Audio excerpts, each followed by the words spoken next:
Hey guys, what's going on? And as always, my name is Mr. Shank, and today we're going to showcase the Kel-Tech Sub-2000, the G17/22. So with that said, let's get into the video.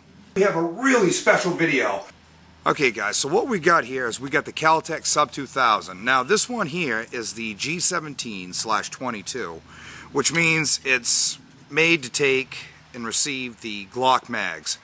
Okay, as you guys all know, if you guys will see rolling down at the left side of your screen, is I own a Glock 27. So it made perfect sense to get a carbine that would shoot the same types of mags and rounds as my Glock 27.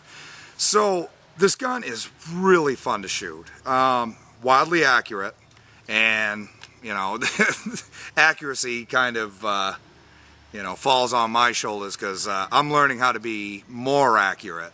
But the gun, as far as accuracy, right out of the box is accurate.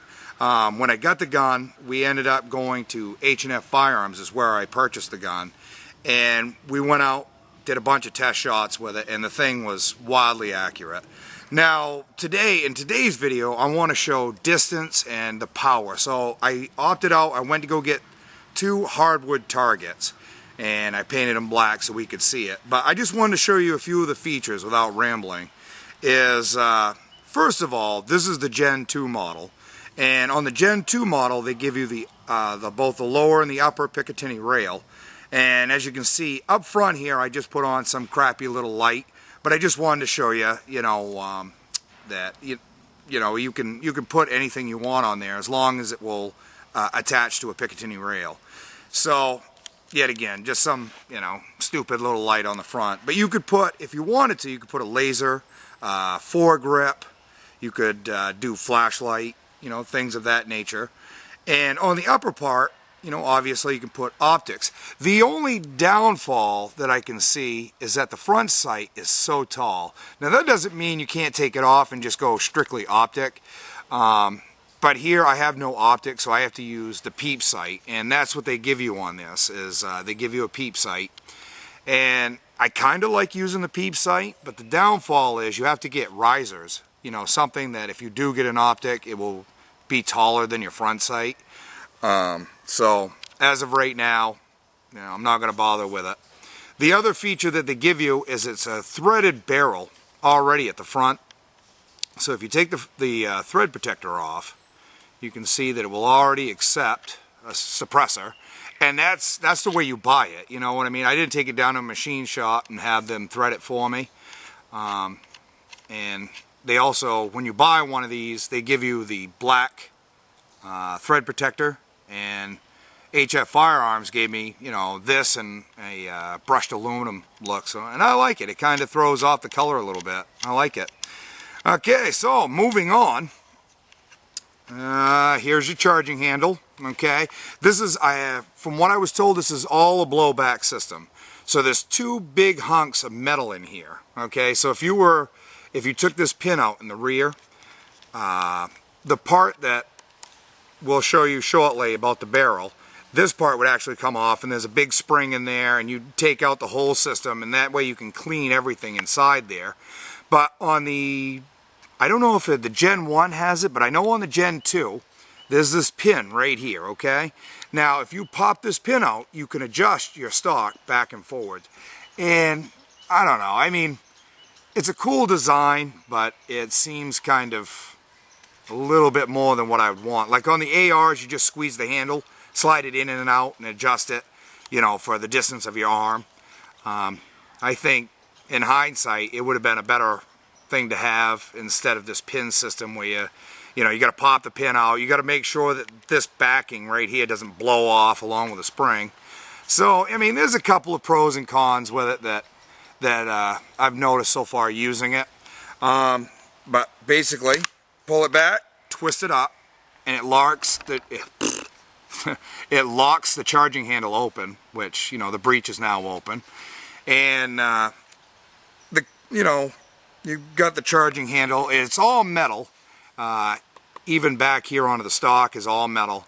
And you can buy foam covers that will go over this along with your charging handle itself to make it a little bit more comfortable.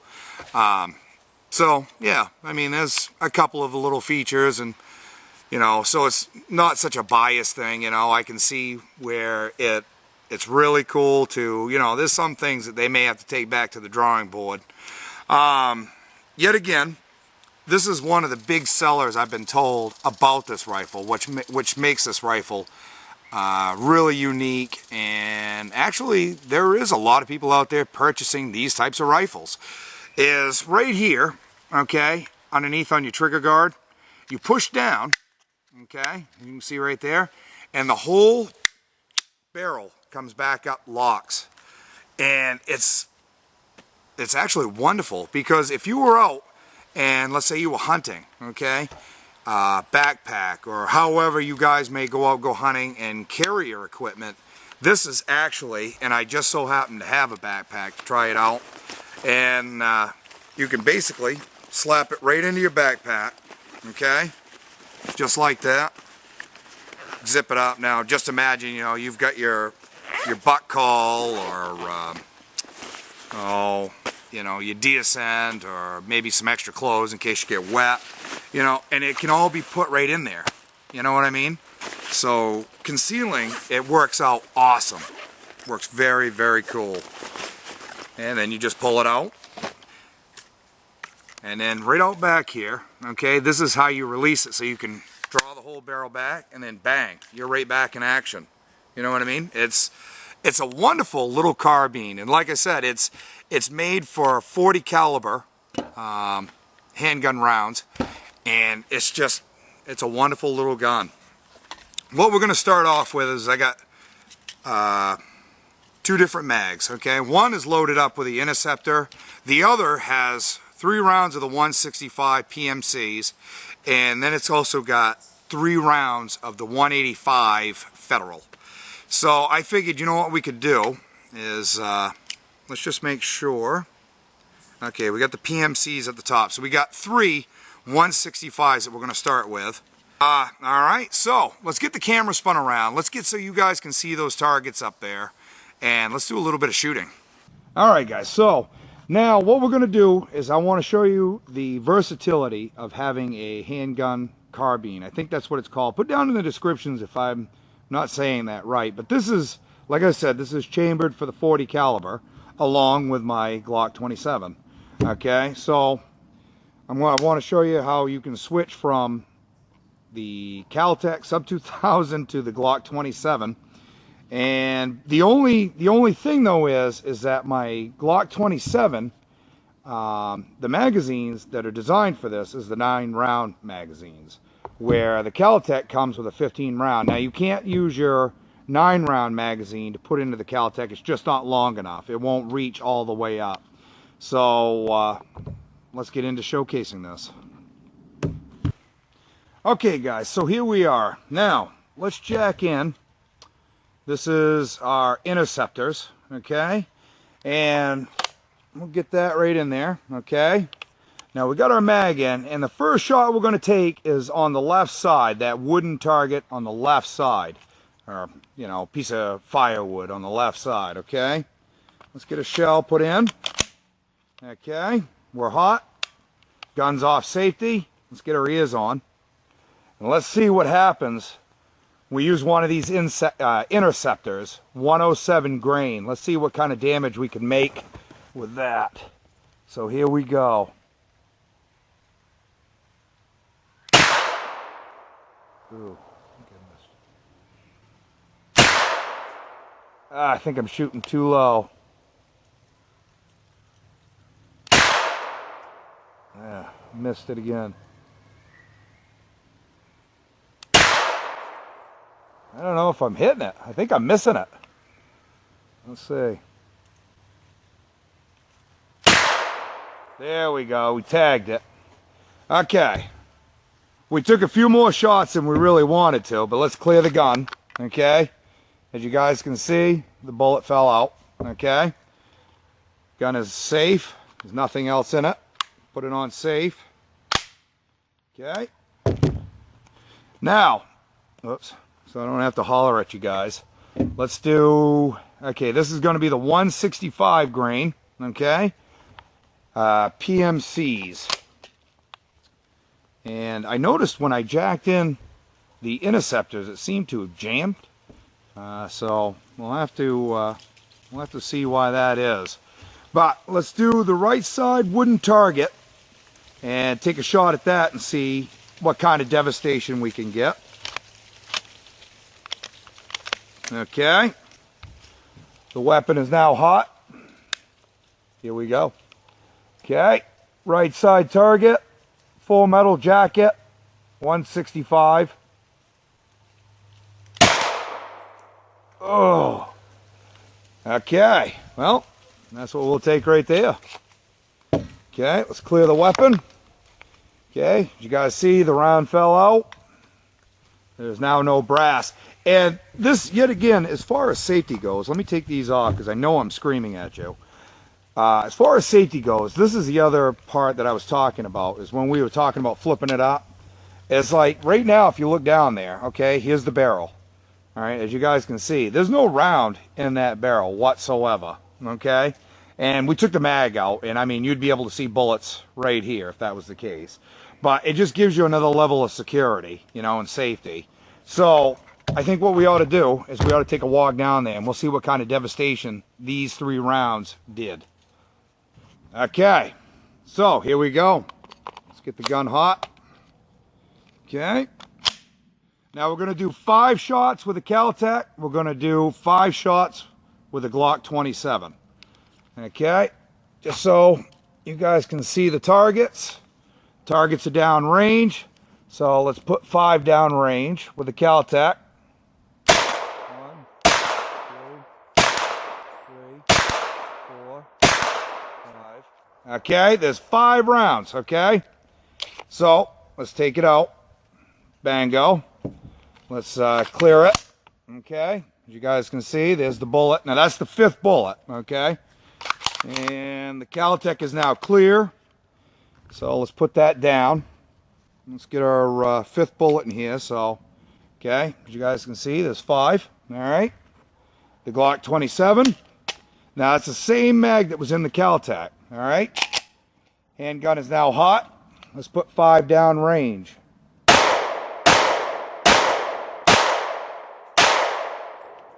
Bango. All right. Let's make sure we check it. Okay. There's no brass. All right, and there it is. The versatility of having a carbine that's chambered for the same type of ammunition as your handgun. Very, very cool. Okay, so I'm going to take five shots with the Kel-Tech, and then I'm going to switch it over to the Glock 27, and we're going to see also about devastation at this range. Now, so, okay, magazine is in, gun is hot, range is now hot. And as you guys can see off to the side, you'll see I got another camera right up there that's going to record the impact and kind of show you a little bit about what the devastation is going to look like, you know. So, with that said, let's get to shooting. Let's get the ears on. No sense losing hearing over any of this. Okay. Alright. We got a round in the chamber. Gun is now hot. Okay, we're going to be shooting for the left side target, wooden target first. So,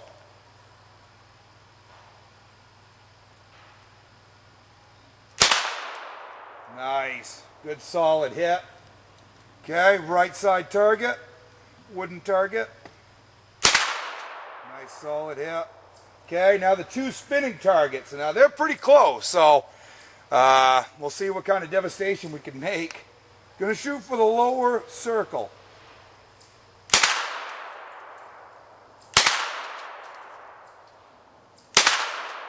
Okay. Swap out. Whoop. Okay, let's make sure that the round is ejected, which it is. Gun is now safe, no magazine. And we're gonna swap over, okay? We're gonna do 5 shots. I had to pick up the bullet. This is the 5th round. Do 5 shots with the Glock. Okay? Okay. Mag's in the gun. Glock is now hot. Now, let's take let's take a couple shots at those spinning black targets. Nice.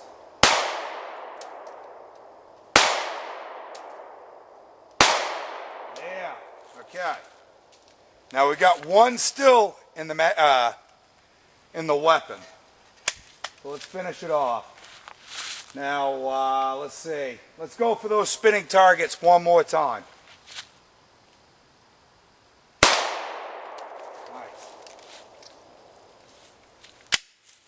Okay. Let's make sure that the gun is safe, ready to go. And as you guys can see, it is. All right. Okay, so yet again, I just put the mag in, but I'm going to take it back out and put it right back in. Now let's take it out. Okay, let's set it down. Now, for some reason, I'm a lot more proficient with handguns than I am with rifles. It doesn't make any sense, but that's the way it is. I just wanted to see what kind of reaction would happen if I just put one of these targets just freestanding. Now, the only thing that's holding this up is just this piece of wood. But I'm going to try to shoot for this part of the this spinning target up here. But there's no rod, there's nothing to hold it up there. As you guys can see, it's just basically freestanding itself up there. And like I said, you know, this chunk of wood's holding it up there. So let's see what happens if I hit it with a 165, see what that does to it. And then I'm going to stand it back up and hit it with one of those 107 grain interceptors and see what that does to it. So let's go back and try it out. So now I've got my cell phone up there so you guys can see the devastation that happens once I shoot it with a 165. So without further ado, let's shoot that spinning target that's freestanding right there with a 165 grain PMC.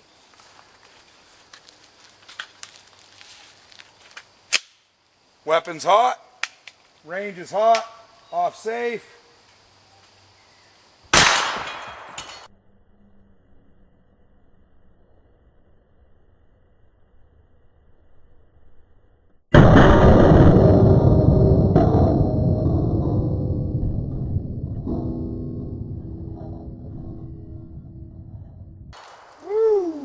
Wow, there we go. That was pretty cool. That was pretty devastating. Okay, let's clear the weapon. The weapon is now clear. There's no brass. It's on safe. Okay, as you can see, there's the barrel. So let's take a walk up there. Let's go check out the devastation. Okay, so you guys are seeing it just as it is. And you guys also have that camera over there. And hopefully it showed exactly what happened, and it was a nice shot. Now, as far as what the damage to the metal is, I mean, like I said, it's 1/2 inch steel. 40 caliber round ain't gonna do much to a 1/2 inch piece of steel. Okay guys, so now we've got the interceptor. This is a 107 grain interceptor right there. Let's see what it will do to that spinning target propped up onto that wood. Let's see what it does to that. Okay, so the gun is now hot. Let's take our shot and let's see what happens. Okay, gun is now hot.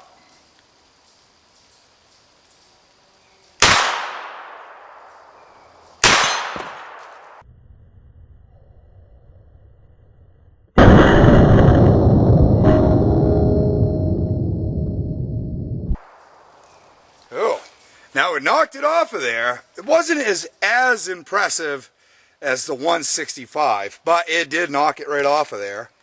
Okay, mag is empty, mag is also out. Weapon is clear. Okay, and there's nothing in there. Let's take a walk up, let's go check it out. Camera out. Okay, so as you guys can see right here, there's where the interceptor hit. This is where the FMJ 165 hit. And as far as like the way the target reacted between the two different types of bullets, it seemed like the 165 was a much larger reaction than the interceptor.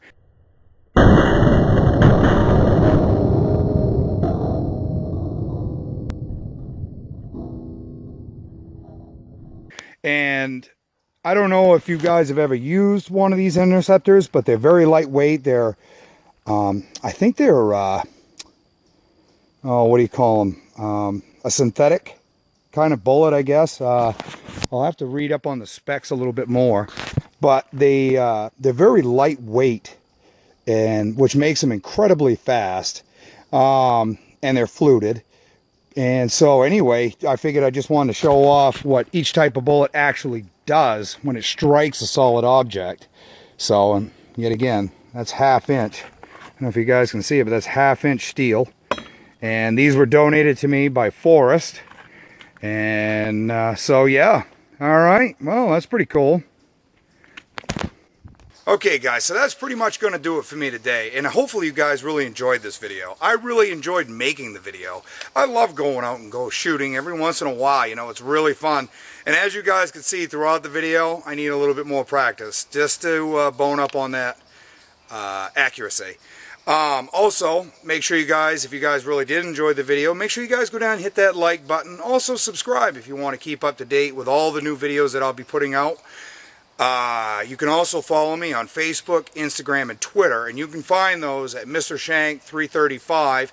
Also, I'll leave the whole thing down in the descriptions below. And yet again, I'm going to get back to doing a little bit of shooting, and I hope you guys really enjoyed it. So, with that said, we'll see you guys later, and be safe out there. Bye. Let's light this baby up.